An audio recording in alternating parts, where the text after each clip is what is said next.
what's today's story? It's a story about Chester. Ooh, come on. Let's get started. Okay. Once upon a time, there was a company who sold dreams to the world.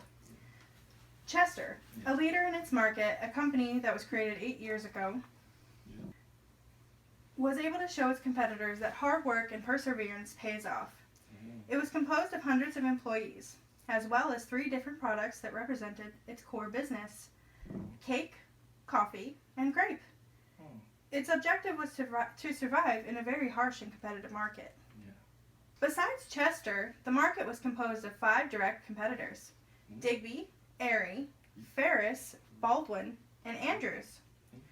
Our market was focused on people that look for high technology products that create continuous value and enhance their experience with the company so they can become faithful throughout its evolution, product amelioration, and price fluctuations. So how did Chester do that?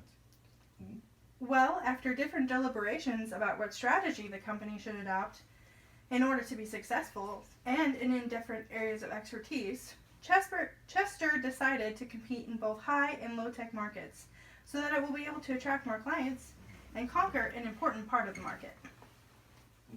So, Mommy, I have 2 questions. What strategy did Chester adapt to achieve its goal? And how did Chester become the leader of the market? Those are 2 really good questions. Hey, our initial strategy was broad differentiation. Our goal was to create and maintain a presence in both market segments. We believe that this would help our company to set a premium price for our products, increase sales, and gain loyalty from our customers, driven by the uniqueness of our offers, which would in turn help us expand our capacity and create a higher demand.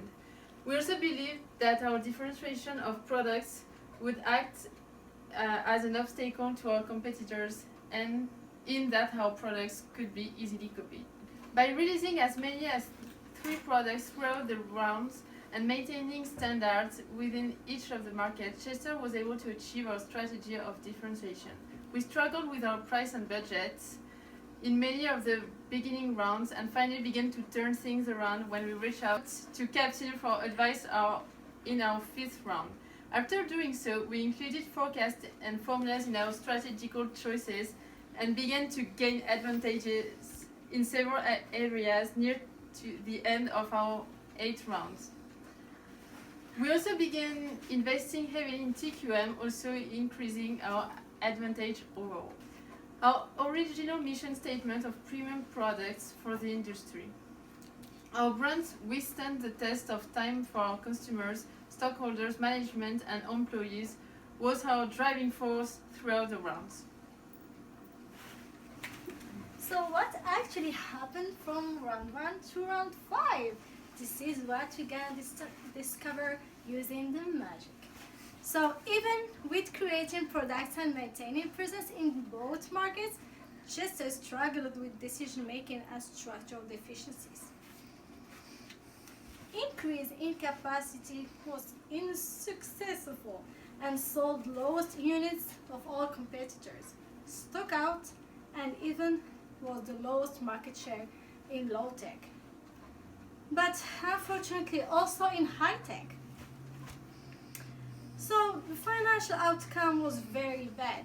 We had low returns on sale and assets. We also had lowest sales, contribution margin was low, and the competitors were taking part of our market shares.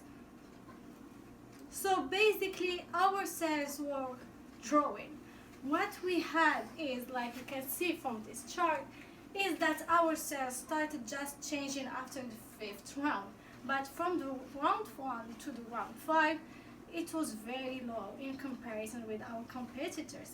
So actually, the Chester net income had also very bad moment from round 1 to round 5, and it was fluctuating, going up and down until round 5, as you can see from the chart, when it went skyrocketing all our competitors, and we won.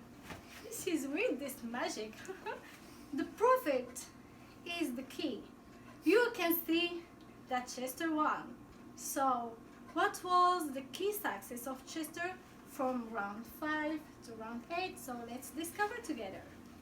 Also, Mommy, what happened from round 5 to round 8? Well, Chester started encountering positive impacts in sales, net income, and profit due to their more structured decisions. Oh.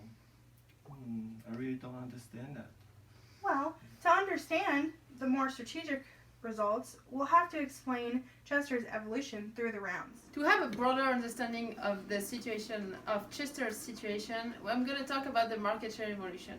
So, overall, our market share is in a progressive upward trend with ups and downs in consecutive rounds. Each company starts at the same share, and our performance in the first round is not as good as the market due to the failure of meeting customer demand and wrong pricing.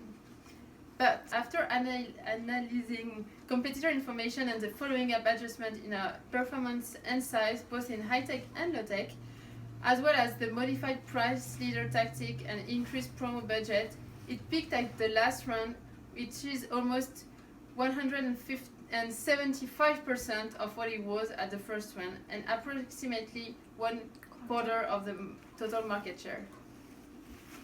The stock price started at $11.17 through slow growth in the first round.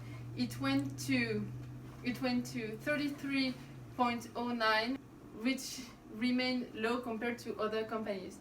However, the new high-tech products introduced into the market recovering from the R&D investment combined with adjustments in product position in the market, our stock price rocketed at round 6 and kept this advantage to the end all-time high. The stock on the market finished at almost $120, as you can see here.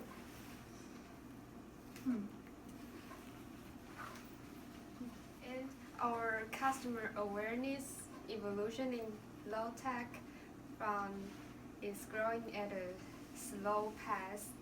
But the first 4 rounds, due to the limitation of cash budget, we allocate most of our budget to those core improvements in efficiency and products for long-term profit and sustainability consideration while sacrificing a little promo budget. After round 4, as you can see, with the cumulative profits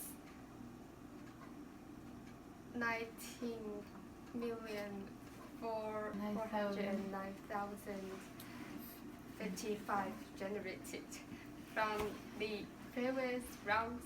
We started to invest more in our promotion, and it pays off. Combined with all the other efforts from R&D production and financial activities, our customer awareness increased dramatically and ends at 100%. For customer accessibility in low tech, it is much more important than that in high tech, so we allocate more sales budgets from the beginning to the end and more even after round 4. It resulted in higher sales in our low-tech products, which can be told from the increasing number of products needed and sold. And let's go to high-tech. For the customer awareness evolution, we were under the similar situation at low-tech and promo budget, but it is more essential for a high-tech production to get promoted.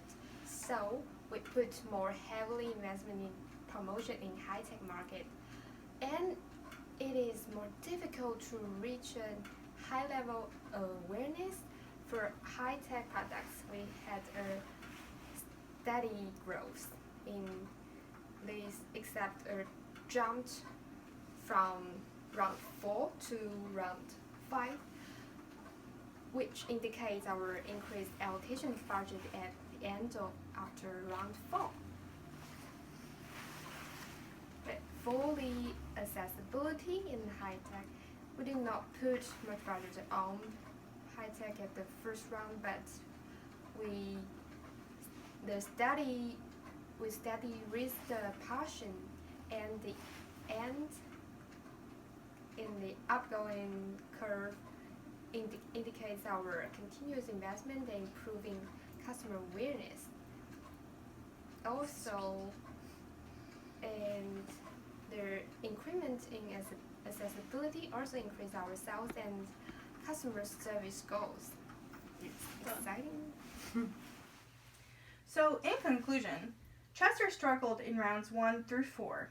They made a comeback in round 5 with the analysis of competitors' prices, changes made in promo and sales, use of forecasting, and decisive changes in market segments. With these changes, they experienced constant growth in return on assets, return on sales, and return on equity, as well as stock price and net profit. And they experienced near constant growth in contribution margin. In the end, they were in the top with high positive values, market shares, and net profits. Oh, Mommy, that's a great story. I've learned that hard work drives to succeed. Yes, and what else? But I still prefer Pokemon stories though. Well, I don't think you're cut out for business. Yeah. The end. The end. The